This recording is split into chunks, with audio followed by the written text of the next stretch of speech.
So first of all, select horizontal type tool and write here your text,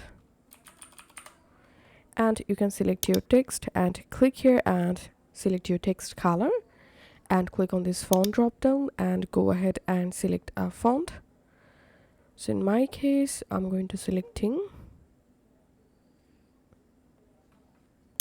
this font, clicking on OK, and now press Ctrl T to enable free transform, and now make your text bigger.